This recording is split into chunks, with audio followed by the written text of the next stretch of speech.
Hey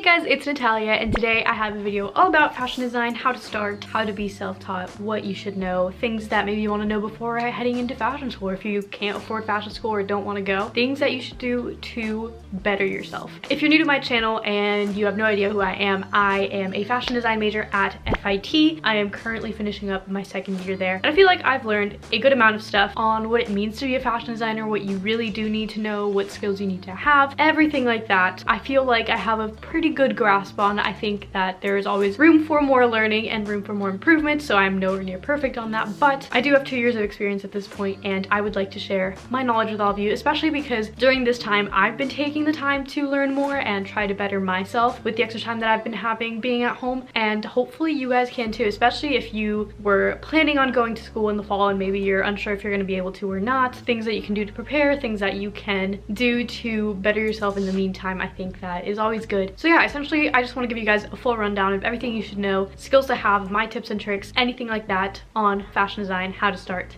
how to be a fashion designer. I'm making this video mostly because I get a lot of DMs constantly about fashion school, applying, my tips, what I think people should know before going into fashion school, what skills you should have, what's it like, all these things. I get questions all the time for it, and I love answering them, so feel free to DM me and I will happily answer you.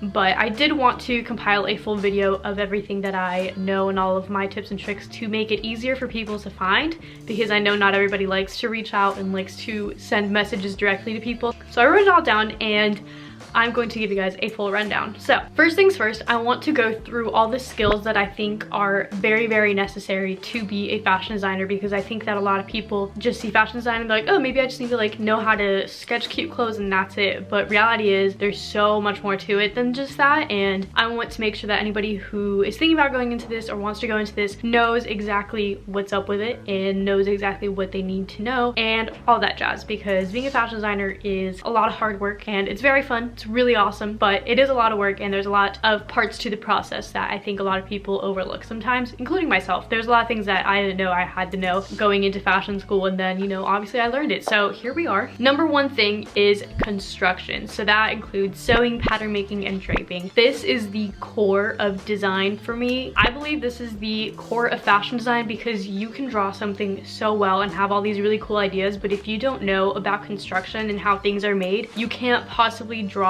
For example, if you have this idea of this really beautiful blouse, but it's gonna be with like some sort of non-stretch woven material, whatever that may be, maybe some cotton or whatever, just to put something out there, and you draw it and it's like just a pretty like tube top type thing. Okay, like it looks good on drawing, but reality is when you go to make it, you can't just make it like that because you're gonna need darts for it to sit right. So that's a very simple way to put it, but essentially you need to know about construction. You need to know about how things fit on the body, how things curve around the body, how fabric works, how to put things together is so important. Knowing where you need closures, where you need zippers, where you need darts, where you need pleats, gathers, all these things are so essential to it. And though you may just like know what those things are, you need to know how they are placed in a garment, why they're placed in a garment. All these things are so important. So that's number one. I think everybody needs to know at least the basics of sewing, pattern making, and draping. The second thing that I think is the most important is definitely drawing and rendering. I think it's very important to know how to draw your ideas, especially if maybe you aren't so talented in the whole draping pattern making area. Then you need to know how to draw really well so somebody else can interpret that drawing for you. I also think it's important to draw things out before you start making them, get your ideas down on paper. Sometimes we have ideas in our heads and it's really hard to portray that idea in a garment without drawing it first, because maybe like there's so many times where I think of things and I'm like, oh, that'd be so cool, but then I start drawing it, I'm like, okay, never mind, I don't actually like the way that looks, and I go through quite a few sketches and drawings before I get to a final garment. I think it's very important. And you don't have to be the absolute best at drawing. I think drawing is very subjective in a lot of ways. Some people like really perfect looking drawings, other people like very loose looking drawings, some people like to watercolor them, and some people like to perfectly render them. It just is very subjective and very much up to you how you like to do it, but I do think it's important to know how to draw and how to portray your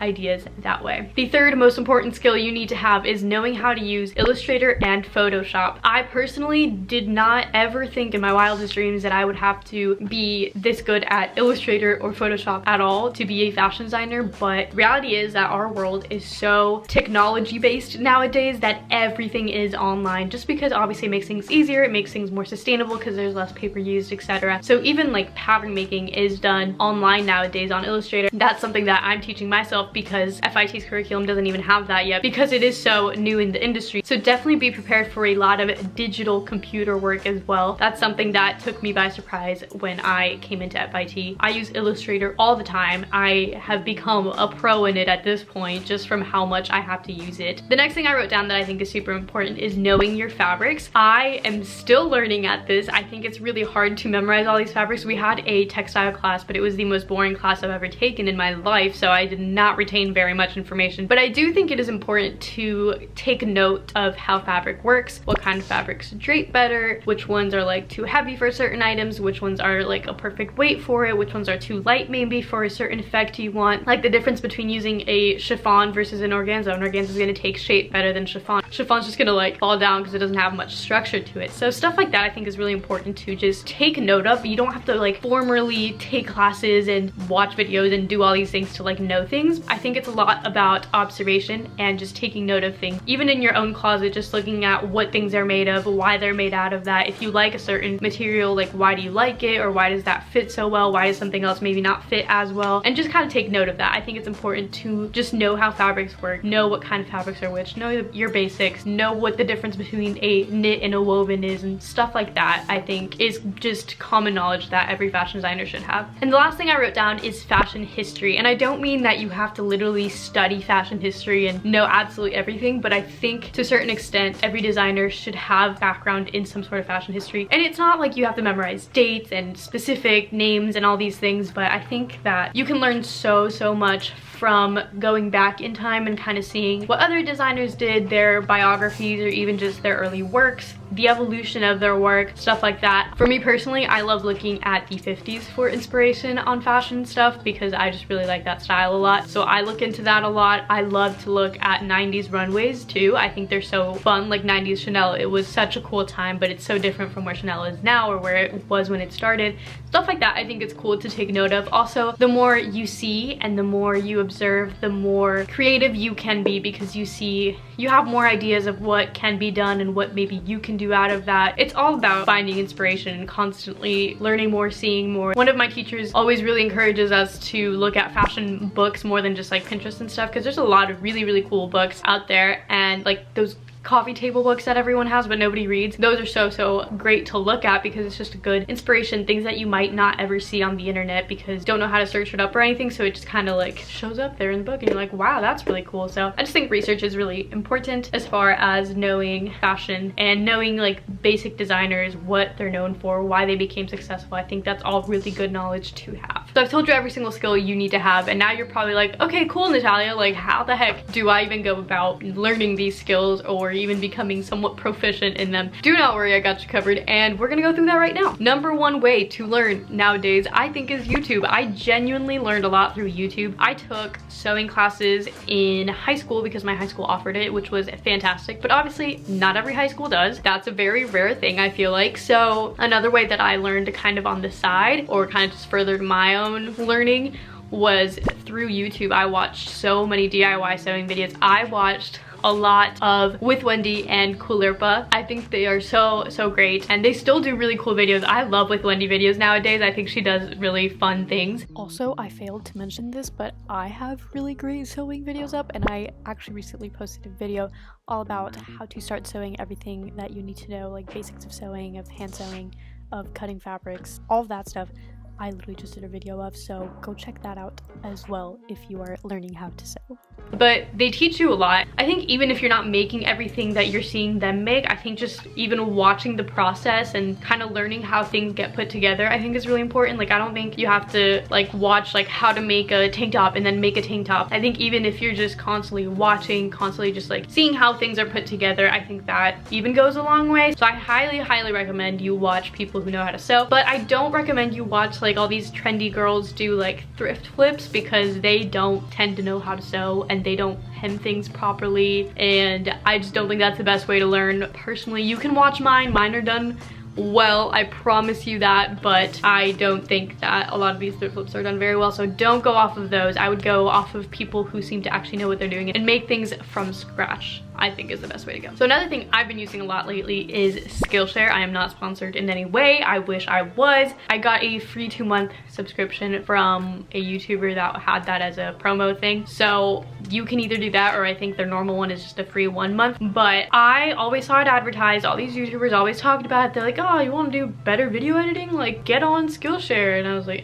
but like, because I have so much more time nowadays and I saw it advertised again, I was like, you know what? It can't hurt to learn a little more. I was going into it thinking I was going to better my YouTube channel and the way I edit and things like that, which I am also learning on there too. But I found out they have a lot of fashion design videos too, which I was so shocked about. I really thought it was going to be mostly like illustrations and photography and videography and stuff like that, but they have some really good fashion design ones. And I'm learning how to do digital patterns, which I mentioned earlier was something I was learning. That's where I'm learning it on right now. So I think that's really cool, and it has been so informative. They also have a lot of digital flats and floats and stuff like that that are also very important, and I've been learning a lot. I feel like I'm perfecting my Illustrator skills on it now. I feel like I was doing well with it, but I think there's always room for improvement, so I've been improving my skills on there a lot recently. And I'm not telling you to get a full subscription to Skillshare and pay all that money, because I don't know if I'm really going to pay it after these 2 months. Maybe I will, maybe I won't, but I think that it is very important to really know these things, and I have not found very good videos on YouTube on those subjects yet, so Skillshare has been really good so far for me. Another way to learn is just commercial patterns. Obviously not everybody can just start pattern making right away. I used commercial patterns all throughout high school to sew all the projects I did, and sometimes I would alter them a little bit and try to make them my own, but that's how I started in sewing, at least, because I think it's really hard to understand pattern making without having made something commercial before, because the commercial patterns allow you to see what it should look like, and you start to get an idea of what certain pieces of a garment look like a sleeve. I don't know what I thought a sleeve looked like. I probably thought it was just some tube or something, but it has a very like specific shape to it, which I wouldn't have known had I not used commercial patterns with sleeves and stuff like that. So I think there's a lot of little things that you can learn from commercial patterns. But if you want to learn more about construction, I also think that thrifting is really good for that, or even your own clothes. But thrifting is really good because if you want to learn how to make a jacket, which is something a little more complex, it can be hard to just kind of learn that on your own. But if you go to a thrift store and you buy a jacket, like something very cheap, and you kind of take it apart to put it back together, that's a really good way to learn too. It's just, I think you have to be in this constant mindset of analyzing clothes and analyzing the construction of it. Why is it constructed this way? Why did the manufacturer sew it like that? Like, why? I think it's a constant game of, why was it made like this? Why does it look like that? Why was this fabric used? But I think that's the best way to learn, is just questioning things and really being curious about it, and really putting in that extra thought of, I want to know more. Why is this like this? Why is that like that? Not just accepting like, oh, it's made like this, like cool, but like ask the questions, be curious. And I wrote down a few little tips that I think are helpful and just things to keep in mind during all of this if you're trying to really become a fashion designer. Number one, just start. I think that I personally got so caught up in like, I need to know how to do everything before I just start making things and start selling things to people. But at the end of the day, like, no, you just need to start somewhere and go with it and learn along the way, because I think that you're never gonna get anywhere if you try to become perfect and then go for it, because we can't reach perfectness, and that is a hard pill to swallow, but it is very true. And I think that you're always going to be improving, whether or not you think you're at a perfection point or not. Another thing is to constantly create. I think it's so important to constantly be making things. As important it is for a musician to constantly practice to get better, as a creative, I think in general, you need to practice to get better. Even if you're practicing painting or drawing or whatever, you need to just constantly be doing it to get better. I was so discouraged when I first started drawing in school, because drawing is my weak point, I guess. My strong point has always been construction and sewing. So when I got to my first day of fashion school and I went to my drawing class, my teacher was like, all right, draw a fashion figure. I'm gonna keep this until the end of the semester so then you can see your progress. I was flipping out. It took me like a good 5 minutes to even start, because I was like, oh my gosh, I'm so embarrassed. I literally don't know how to draw a fashion figure at all. I don't know what clothing to put on it. I don't know how to draw a face. Like, all of these things, I was like, I don't know portions. I was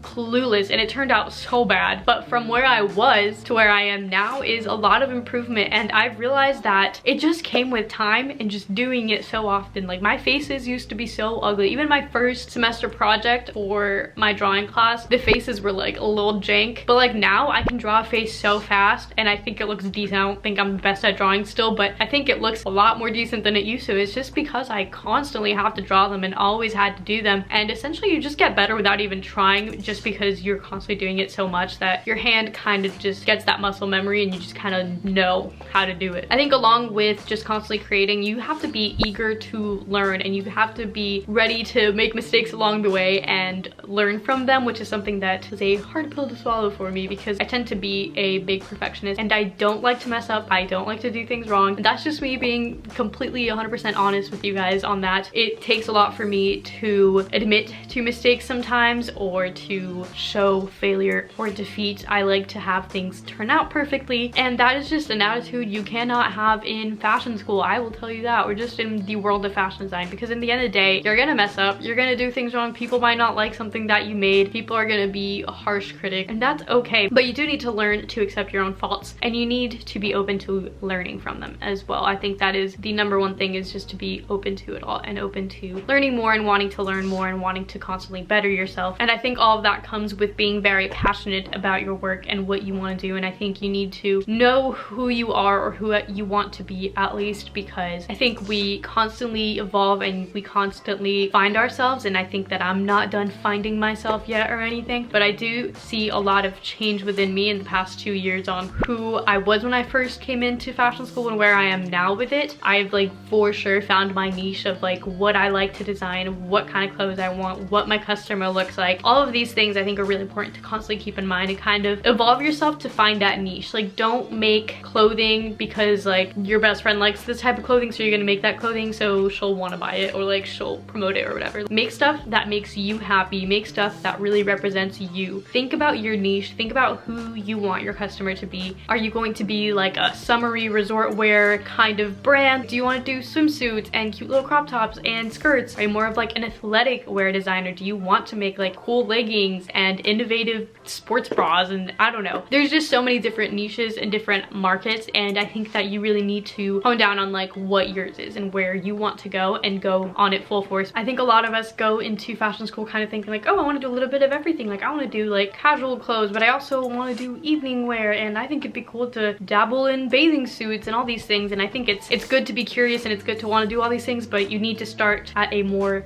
narrow point with it. For me personally, I realized I love evening wear, and all I happen to ever make is gowns, because that's just where my brain is always at, even though at the same time I want to have more commercial looking clothes that people would buy and wear every day. But at the same time, like when I go to design, I tend to just design dresses and evening wear and all these beautiful elegant things. So I think you just kind of have to start to know yourself, start to figure out what you like and what you are most passionate about, what niche is that in fashion, and find it. Find your niche. That's it. And it can take time. It doesn't have to be a quick like, oh, I know exactly what I want right now, but with time you'll find it. Just be constantly searching for it, I guess. And the last thing that I think is the most important is to manifest. I think you need to speak things into existence. I was watching a video on Skillshare, I forget which one it was, but I was watching one, and the guy in it, he's a fashion designer, and he was like, you know what, you just gotta call yourself a fashion designer and go with it. Like, you just need to believe in yourself and make it happen. And I was like, you know what, like that's so true. Like sometimes I don't tell people straight up like I'm a fashion designer, because I don't have a brand or a label yet or anything like that, but I want to eventually, so why not call myself a fashion designer? I'm already in fashion school, I do all the things a fashion designer does, I just like haven't fully started or whatever. But there's nothing wrong with me calling myself that, because I'm just speaking it into existence. Like, I want people to know me as that, you know what I mean? Like, if you really want that, call yourself that. Like, my social media, my Instagram says I'm a fashion designer, because I am and I will be, and that is what I want for myself. So speak it into existence, put it out there, do not be afraid to be yourself. And that is the best advice I could possibly give you, is just be you, be true to you, and find what makes you happy. Hopefully this video was helpful to you guys. If you guys want more fashion design related videos, let me know. Leave comments down below on what you want to see. I did a sewing 101 video a little bit ago that I think is really good and really helpful on just the basics of sewing, and I really want to do some pattern making and draping ones, but currently most of my supplies are in New York and I am home, So whenever I'm able to get back to New York and get my stuff, I would love to do those for you guys, but let me know what you guys want to see as far as any of that goes, because I want to be helpful, because I want to help all of you who maybe can't afford fashion school, can't go, don't want to go, or have to study something more conventional and then kind of want to do this on the side and grow it, or whatever the case may be. I want it to be helpful. So let me know what you guys want to see and I will do that for you. And if you have any further questions, you can also DM me on Instagram. I would love to answer you. So leave that there. And so that's it for today's video, and I will see you guys in the next one. Bye!